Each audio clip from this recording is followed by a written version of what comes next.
I'm here with Jean Campbell of Fire Mountain Gems and Beads. And you know, Jean, we're talking about just getting back to basics and stringing, but what you're going to show us is that it doesn't have to be just on stringing wire. You know, I mean, you can string using different mediums. I think it's really easy to just think crimp beads and stringing wire, but there's so many other options. Right. Think about yarn and macaroni cheese, or macaroni when you were little. So. Exactly, and we're going to make that gorgeous bracelet that you're seeing now. So where do we start? Start out by cutting, we're using the Greek leather. Start out by cutting a 30-inch piece and a 12-inch piece. Okay. All right. This is called a slide knot, and it's a little tricky. You want to line up your leather so that it's about 5 inches difference. So one side is 5 inches longer than the other side. Right, so you're folding it. Come up to the top and use the longer end. And you're going to wrap towards the loop 3 times. And it's a little, might have to do this a few times to get it just right. All right? Okay. And then come around and go back through the coils you just made. All right.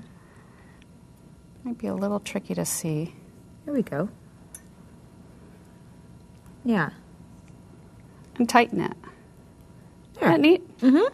So, as you can see, you can slide it so it's bigger or smaller, and we'll use this as our clasp. Perfect. So what you want to do is make sure that the button that you're using, we're just using a pendant, fits snugly through this. So that's going to be the other end of your clasp. Right. And you'll want to be able to get it off easily, but you don't want it so loose that it's going to fall. Right. Next, once you've got that width, loosen up your knot again a little bit. And you're going to, we want a 3-strand instead of just you could do a 2-strand, but it's for today, this way. We're doing 3. Just get this strand stuck up into that knot. Okay. And then you'll tighten it again and use your cement. This has a really fine tip to just get the glue in there. And that'll keep it nice and sturdy. You'll have the look of the knot, but it's more interesting because you've got 3.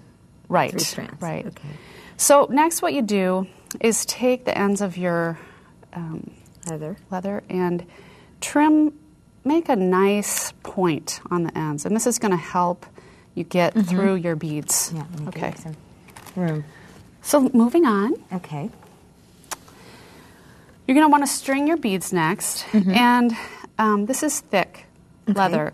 And the look is rough. So you want, you'll find kind of larger hold beads to get through.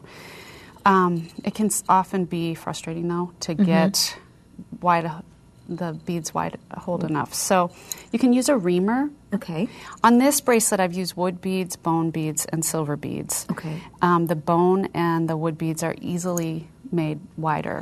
And it's just a really easy thing to make it. Really right. Just opening up the opening a little bit more. Right. So string your beads. I've just done it in a random order. Okay. And pull everything tight. And you'll go through the button. You can also use a shank button here. Now, did you, when you were designing the beads, the array in which you were stringing it, you did it more of a random, or do you have a design in mind? I did. Or? You know, I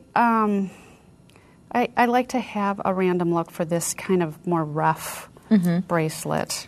And all 3 of the lengths of the cords are different, too, so you can have a little bit more of a play with it. Well, I try to keep it as tight as possible, you know, so that it's the same. It's not just wiggling all of your wrist. Right. Yeah. So you'll make a loop here so that it's tight against the...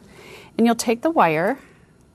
This is 26 gauge silver wire. Okay. And you'll just wrap this tightly in a neat coil around.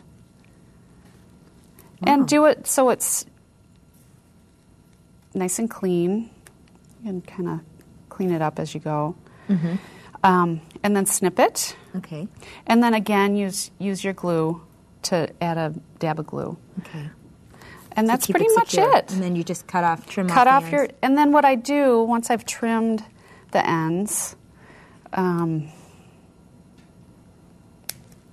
do it really close. You'll see that there's the brown. Just look at use your that. Sharpie and go in. Just get a black marker and just fill it in. Right. Perfect. Right. Well, that was easy enough. Let's take a look at the finished project. You could see once again how nice the dimensions are and the colors. And once again, we're using a different medium as opposed to just regular stringing. And Jean was nice enough to bring some other examples of some different types of stringing. I love the use of ribbon in the turquoise pieces. Ribbon is such an easy thing to use with beads. Often you can use it as just instead of a clasp, tie it around the back of your neck, and you can use other wires to tie right into the ribbon. Now, this next piece that we're looking at, did you string on the ribbon?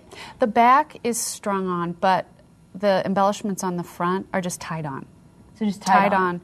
So that is made with beading wire, but embellished with ribbon. Which is great because it gives that illusion that it looks like it's all ribbon. Right. Which is a little great. trick. And I love the next one. Talk about trends.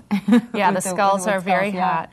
Again, done with the silk cord with a knot at the bottom, and then chain.